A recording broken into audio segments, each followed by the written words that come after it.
Hey everybody, welcome back to Let's Play Enter the Gungeon, the Gungeons and Dragons episodes. I'm Nye, and here we go. So naturally, there's a couple guns that I still haven't seen, actually. You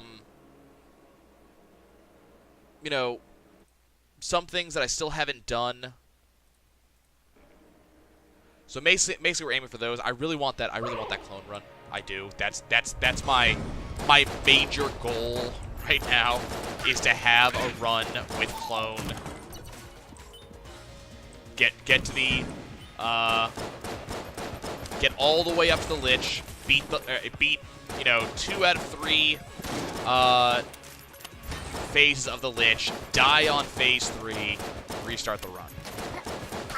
And if I can get the Ring of Chess Friendship and the Seven-Leaf Clover at the same time during this run, that would be good too. I've had a couple of people mention in the past, not recently, but in the past, that they like hearing my stories and my rants, which is good because I like talking about them. But I sit here and I'm not really sure necessarily how I feel about that. Sometimes I just don't have something to talk about. And, you know, this usually happens, especially towards the latter ends of these very long runs. I'll have someone talk about it at the very beginning. It'll last about 15-20 minutes, and then I'm out. Like, I got nothing else. And, you know, typically I have something set up. I have something I'm thinking about as I start the run, or something that comes up during the run. I have a notepad that is actually to my left right now. Hello. I have a notepad to my left right now that is filled with, you know, things to talk about. Not a lot anymore. I used to have a lot more, and I talked about most of them. But I got things to talk about. But it's one of those, like, I just don't always have something coming up. Like, I don't always have something to talk about. So I don't know. I don't know what to talk about when I don't have something to talk about. It's very hard for me. Sometimes I can do it very well. But it's generally hard for me to just disengage my brain like that and just let stream of consciousness happen. Because I don't want to just sit here and talk, but lose my ability to play the game. Because there's some people who are going to come here and they don't want to, you know, they don't want to listen to me rattle on. I've looked at some of the data about how people watch these videos. And what I've noticed is that people like to skip around a lot. They like to, you know, get to a certain point. So what that tells me as the YouTuber is that there are people who, you know, they're watching, but they're watching more for the gameplay and to see, you know, how things turn out than they're watching for, you know, to hear me talk. So I definitely, I definitely don't want to just sit here and just prattle on for what will be an hour and 10 minutes for each of these runs. I don't want to just sit here and just prattle on and then reach a point where it's like, okay, well, I did that, and I just suck because I wasn't paying attention to the game. Those people are just not going to be happy with that. And, you know, yes, you can't be everything for everyone. You cannot make 100% of the people happy 100% of the time. These are all things I know, I'm aware. But it's still one of those things that, like, at some point during the day, I have to sit back and go, okay, how do I solve this? And, you know, one of the things that I can say is that, well, I solved this by, you know, having a list of things to say, but also focusing on the game. That's it. I can't, like, disengage my brain. Well, I can't do it that way. What I can say is there is, you know, there is kind of a point where I can just sit back and I can disengage my brain, and it's just I'm focusing on the game and just letting my mouth go. You know, I do do that, and I have done that in the past, especially when I get kind of pissed off towards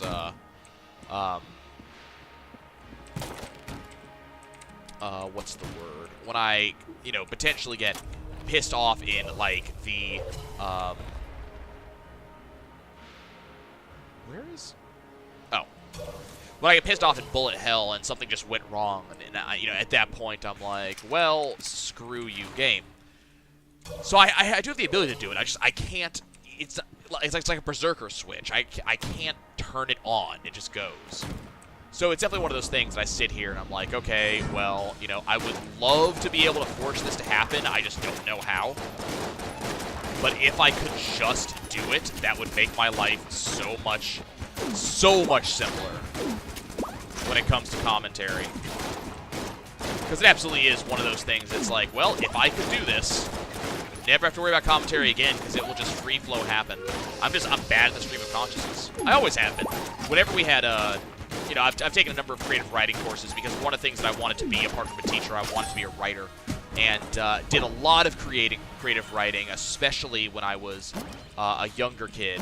And that is just all kinds of excellent. Wow. We are apparently going to be having a good run to... Oh, my God. Oh, my God. Just give me all of the stuff. Right then. I'm going to go ahead and buy this. I'm going to go ahead and buy that. And we're going to go ahead and rock and freaking roll. Jesus. Okay. So, wow. This has been a run to begin with. But yeah, so as a kid, I absolutely went and I wanted to be a writer. It was something I wanted to do. And I'd read a lot of books, and there's, you know, I've always been a big reader. When I was very young, I went to this private school that did not last for long. But I went to a private school up in Colorado called the Colorado Springs School. If you're coming out of Colorado, especially the Broadmoor area, that's where CSS was. I don't know if it's still there. It might be. I ended up leaving that school because it was me and my brother, and when I was in 3rd grade, he was in kindergarten or 1st grade, I can't remember. But my brother had a number of issues, you know, diagnosed ADHD, things like that, and he was taking medicine that made him sleepy. And one day when he was tired, he put his head down to take a nap. The teacher didn't seem to have a problem with it, but a bunch of the kids in class started, like, I forget exactly what it was, kicking him or hitting him, and the teacher did not stop it quickly enough or at all. And at that point, my parents were like, okay, you know, this is dumb. We're leaving this school. We'll never go back. Which was good because we had to drive, like, I forget what it was. It was something stupid, like, it was a 40-minute bus ride every single... No, longer than that. Maybe an hour and a half long bus ride? Yeah, it must be closer to that. It was like an hour and a half bus ride every single day to get to school. And that was just for, like... There was only, like, 8 or 10 kids on that bus. Like, it wasn't even a bus as much as it was just a van. But it was ridiculous, so we didn't, you know... Glad to be gone. But one of the things they had a tremendously large, like, old school, you know, gigantic library. The type of one that had, like, the outer wall was all books, like two stories tall. And okay, well, I will be back for you in a minute, sir. Yeah, the outer wall was all books, like 2 stories tall. And come on, you. And there was, like, this spiral wrought iron staircase to get up to the 2nd story. And apparently, when I was a young kid in, like, 1st, 2nd, 3rd grade, somewhere around those ages, excuse me. You're interrupting my story. When I was a young kid around those ages, apparently I ended up, and I vaguely remember this, but there was this small side room, specifically for kids of my age group, where they had a bunch of kids' books, and we were being taught about the library or something like that, or we were just going in to look at books or something of that nature, and apparently I vanished. The teachers couldn't find me, didn't know where I was. And this room that we were in for the kids, it was a small room, like maybe bigger than bedroom size, maybe kitchen size, something like that. It wasn't huge, so they shouldn't have been able to miss me. But there was a door that left from that room and instead went to the main library, and apparently at this young age, I climbed to the 2nd floor of the library, pulled down. Okay, cool. Got a combination, got Andromeda Strain, looks like that's combining with this gun. Got the Pandemic Pistol, nice. But but apparently at this young age, I went into the bigger kids library and then pulled down The Hunchback of Notre Dame and just started reading it, which required that I climb this staircase. And I definitely remember as a kid, I was afraid of that staircase. That staircase was terrifying. It was, very, very tall. It was a windy, wrought iron spiral staircase. And I remember I was scared of walking down it because I was scared I was going to slip. So instead of walking down that staircase, I ended up, sitting on my butt, just kind of making my way down. So I was always a huge reader. And so kind of going with that, I wanted to be a writer when I grew up. And it was definitely this... it was definitely a thing for me. It was I really want to do this. This is something that I greatly want. So I wanted to be a writer. And when I was in, I think it was 7th and 8th grade, I started just writing, and was trying to write a story. And I think I was definitely influenced by the Harry Potter books. But the idea was supposed to be a little bit different. There's a lot of influence that came in there, but the idea was we would have a kid who was brought over to another world by way of a portal and a tree, and he would be kind of stuck over there and try to find his way back. But kind of part and parcel with that story was with that problem was the fact that apparently someone from that world had come to ours and pretended to be an exchange student in the main character's school for a potentially decent length of time in order to kind of learn about our side of the universe, basically. And then he, went back and never came back again. So supposedly our hero would learn that, his friend had come from this other world and, want to go looking for him. I ended up taking names of some guys that I went to summer camp with and ended up letting them be the names of the main character of the world. One of the guys' first name was Ryan. The other guy's last name was Porter. So the characters... first guy, one guy's name was David, and the other guy's last name was Porter, so the character's name ended up being David Porter. Well, combine that with a couple of other things that I did, and we get something that sounds way too much like Harry Potter. But I went writing, and I wrote this... wow. Seeing the armor synthesizer again is amazing. I ended up going fairly deep into this story. Do I want to put anything in? I mean, we have no ammo is kind of a problem. Do I want to get the bouncy bullets? I don't have anybody to steal right now. So I think I'm going to skip that. We don't really have a gun. So what I'm trying to... I think I'm going to go ahead and do this. This is not a particularly good idea, but given that we are lacking ammo for the Plague Pistol, I'm going to toss this in here. Even though we have that combo with it, I need something that will actually give me ammo. The Makarov is not amazing, but it is a gun that has ammo, so I'm going to go with it. So yeah, I ended up writing a lot, and I had some ideas that I really liked. I also had some ideas that nowadays I really don't. But I had a couple of ideas of things that we could do with the main character. There was the concept that he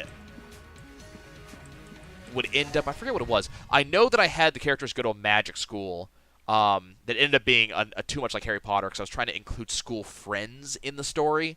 So where else but school friends but in school? So it ended up being too much like Harry Potter because of that. But I remember he ended up getting like a miniature dragon that would end up helping him in some way. I think there might have been like a connection to it. I remember there was that. I also remember that I had like a living not living, but a like sentient anthropomorphic raven who was going to be his constant companion, and apparently like a little bit of a know-it-all who would be his guide to, this new world he's in. I had a lot of stuff that I was doing with it, and then at a certain point, I just kind of lost interest. I lost kind of the knack. Apparently, this had this was such a big deal to some of my friends. The fact that I had, specifically the fact that I had written this story and included them in it, that a couple of years back, one of the guys who was in that class, or in that school with me, who was one of my classmates, actually contacted me. Keep in mind, this would have been, I'm guessing, but something like 12 years after I left this school, and probably close to 12 years was the last time I saw this gentleman. But he actually reached out to me one day and basically just asked, "Look, are you still writing?" And I told him, "Look, you know, I kind of lost the bug. I got hit by something, or did I never pick up the? I don't think I ever picked up the armor, huh? Sorry, guys. But yeah, he ended up reaching out to me, and I said, "Look, you know, I just lost the knack." And he said, "Look, you should go back to writing again." I said, "Okay, well, I'll think about it." Still haven't yet, just because, you know, for some reason the ideas are not there anymore. But you know, I did want to do that. So I took a number of creative writing courses in order to kind of help me with that, figure out things. Because there were things that I've always hated. I've always hated outlining things. I've always hated making plans. This is not just stuff in creative writing. You know, I hated doing it in papers, and I've always hated planning in general. It's just not something I'm good at. I prefer to wing it whenever I can. So, you know, we would try to do brainstorming to think of, okay, what ideas can we come up with? I was always terrible at them. Like, that stream of... we did stream of consciousness writing. I'm sure you guys have done that, too. I was never good at stream of consciousness writing because I can, you know... It's both clearing the head and not clearing the head at the exact same time. And for some reason... you can just go to the next floor. For some reason, I don't know why, that just doesn't work with me. I have so much trouble with that concept, you know, of, you know, clearing your head but also thinking thoughts. And that's what you end up having to do in those situations, is have your head clear of all thoughts but still have thoughts to report upon. It always seemed like a terrible idea to me, and I've never been able to really do it. There's a certain point where I can settle back in and kind of like, okay, follow this. I can follow one train, but the clearing of the mind thing doesn't work for me. I need to have it's like a fishing line. I need to have bait on the end of a lure, or on the end of a rod, the end of a line. And then once I have that bait, I can kind of nibble at it, and it will kind of pull me along to where I have to go. I've always had that, but God, I'm out of ammo again. Terrible. But I can't do the, you know, I always think stuff, and trying to clear the mind makes me think more. But it's never going to be in a direction that I want to go. And that's kind of where the brainstorming thing always screwed with me, is because I'll come up with something, but it's gonna be very much like, you know, shower thoughts, fridge thoughts, you know, 420 thoughts. It's just going to be like, okay, I'm going in another direction. I don't know where I'm going. We're going on a magical journey today.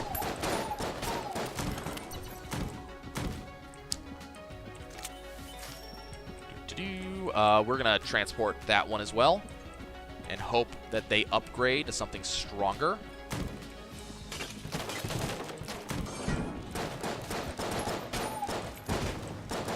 So yeah, definitely something that, you know, an ability I wish I had. Yeah, I can't actually use that. Thank you, though. Okay, we're definitely going to open...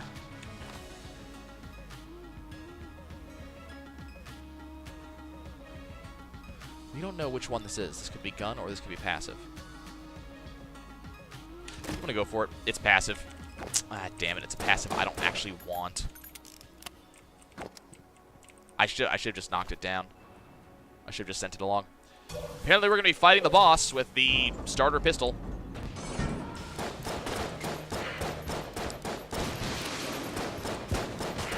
It's not really a boss I want to fight with the starter pistol. Okay, we're just going to take that damage and move on.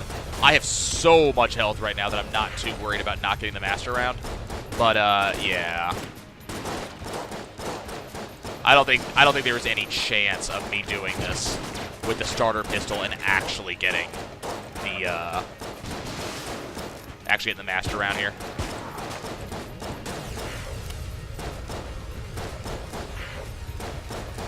I remember, you know, I was always that kid who could write a paper and I didn't have to.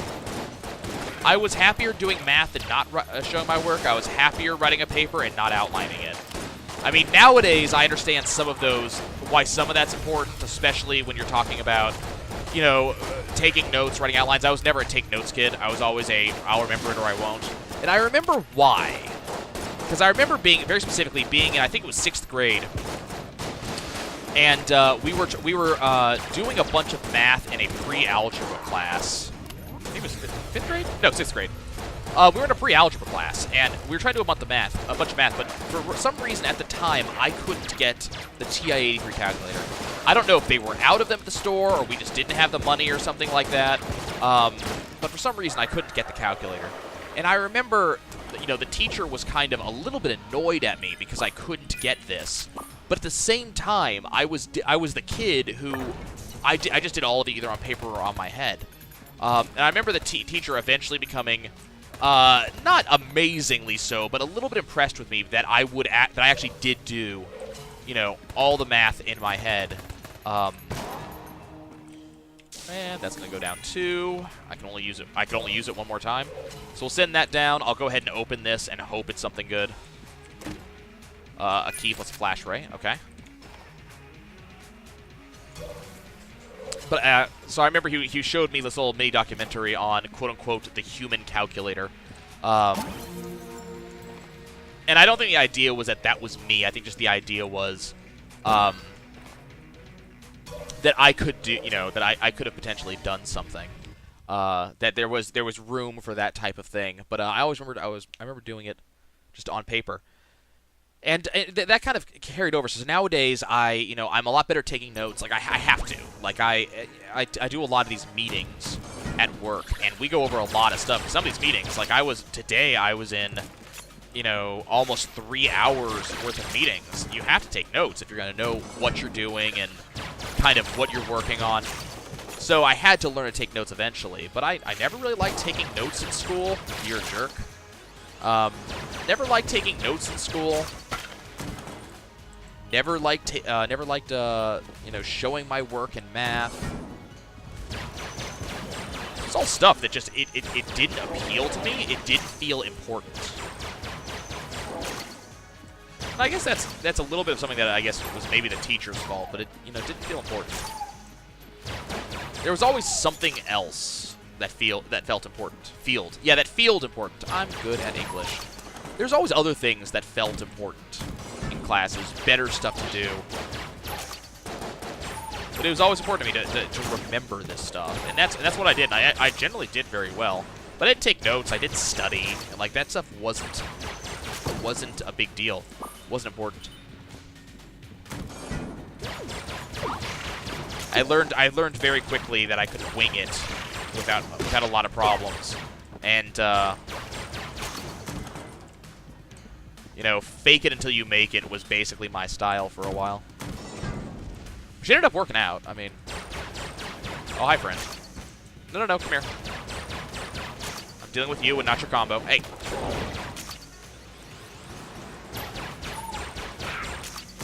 But yeah, you know, fake it until you make it was just the way of life for me. But I remembered a lot of what we talked about in school. Like it wasn't. I didn't need to study because I remembered it. And I remember thinking, I don't know if this is. Can you get hit, please? I remember thinking that probably the reason why I could remember all this stuff and my, you know, and my, the other students I was with couldn't do it is that they were too busy taking notes, you know? They weren't paying attention to the class, they were taking notes, and that's why they couldn't remember what was going on in class. I don't know how true that is. I don't know how, like, plausible that is. That's the answer. That's, you know, that's why, is that I wasn't, I paid more attention because I wasn't taking notes, and that's why I can remember everything. I do know there's a bunch of people I have talked to who are like, oh yeah, I do that too. You got like nothing I want. Same with you. I don't want the bubble blaster. Get that on my face. Just thinking of random crap that that happened at school.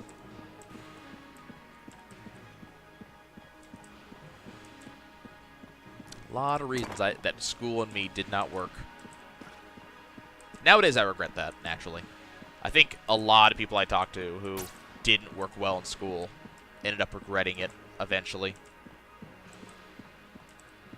I mean, not necessarily college, but there's a lot of stuff, you know, knowing people, things like that. There's, you know, memories you make of, especially high school kids.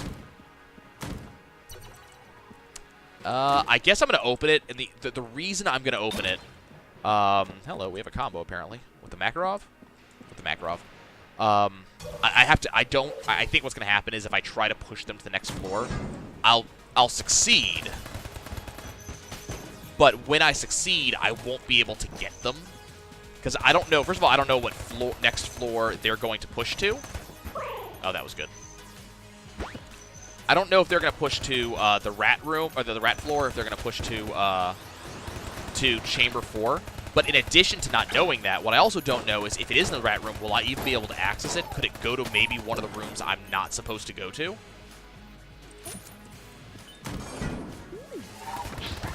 So that's mostly why I'm not gonna.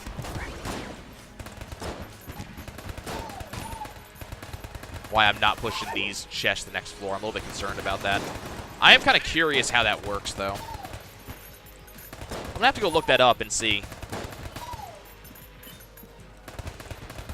Like, naturally, because we saw that chest there, we know that the chests don't necessarily push to the next floor in line. Because if it did, that chest I just opened should have gone to the Abbey of the True Gun as opposed to, you know, to me.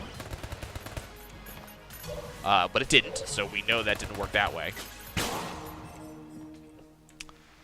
Let's see, what do I need to put that into? I guess I'll put that into the Makarov.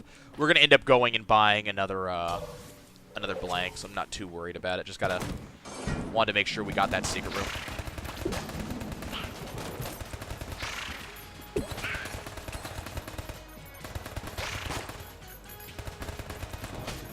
I always remember that I always did very well in English.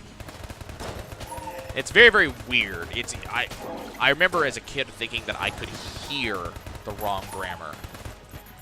Kind of like some people have like perfect pitch and they always know when the note's wrong. It's like I could hear when a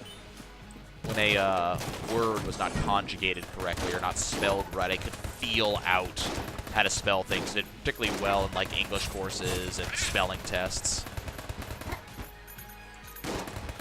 Which nowadays I sit back and I go, that is really weird because, you know, given that English is an amalgamation of, you know, multiple languages, and the rules do not necessarily follow for every word, that shouldn't be, you know, a doable thing. Okay, where are you? What do you want? What do you got? Oh, right. Because I revealed this, he's gonna make me snag one of those. Because I revealed this, he's gonna make me actually go down here. There we go. It's a weird thing.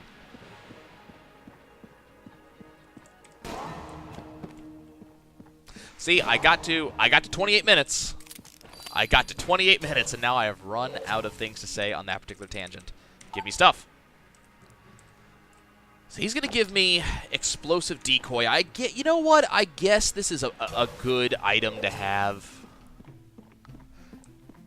But I mean, I'm going to keep it because it's a better item than the teleporter.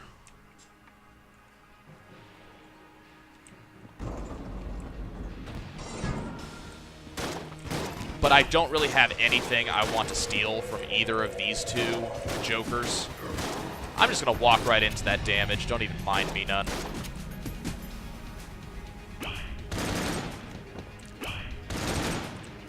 I sit here wondering sometimes, you know, I remember my grandmother, and so she had all of these little sayings that she would have. And she would tell us the same story over and over and over. And part of you, you think that's going to be, that senility and stuff like that. But I recognize in myself that there's a lot of things, and I will say a lot. There's a lot of different types of sayings and pseudo catchphrases. I'll be 100% honest with you, or stuff like that. I say that stuff a lot, and I sit here and I realize that really. Wait, what? Wait, what?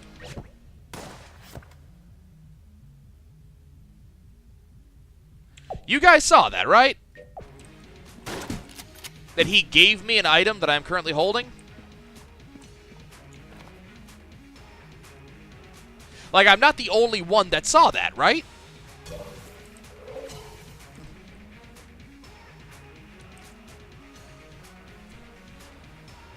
I'm gonna have to go back and look at the video, because I swear to God, I'm holding explosive decoy, and he said, and he gave me explosive decoy. Because I didn't get another item. I don't have another gun. I don't have another item. The last thing we got was bug boots. What the hell? What happened?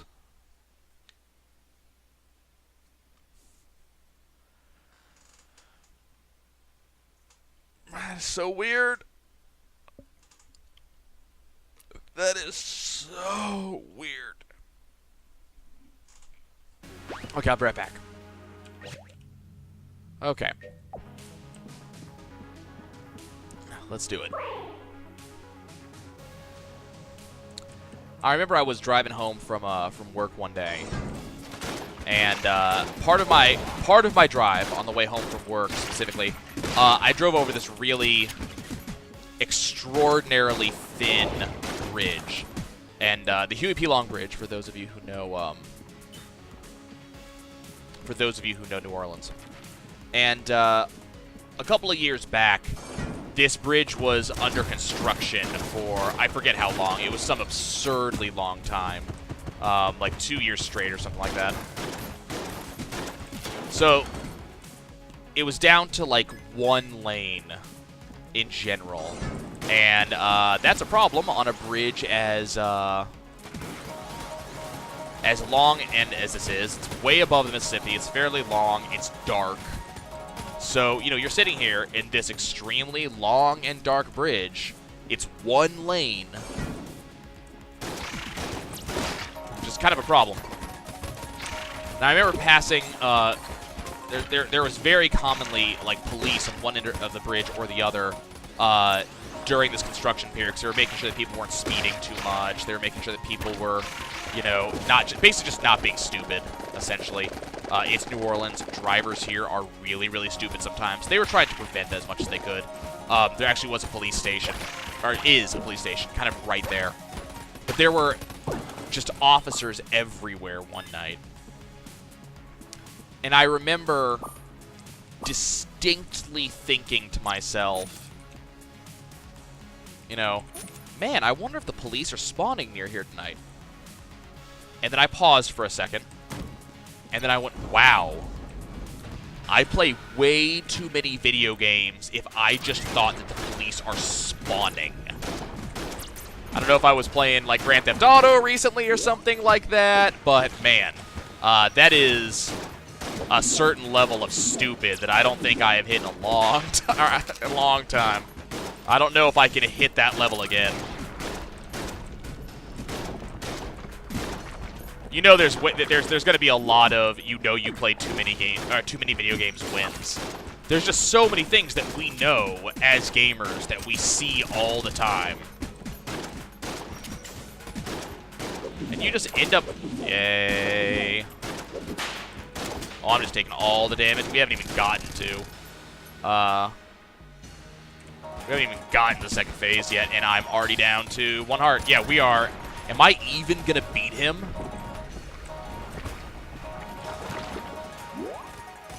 Am I even gonna beat phase 1?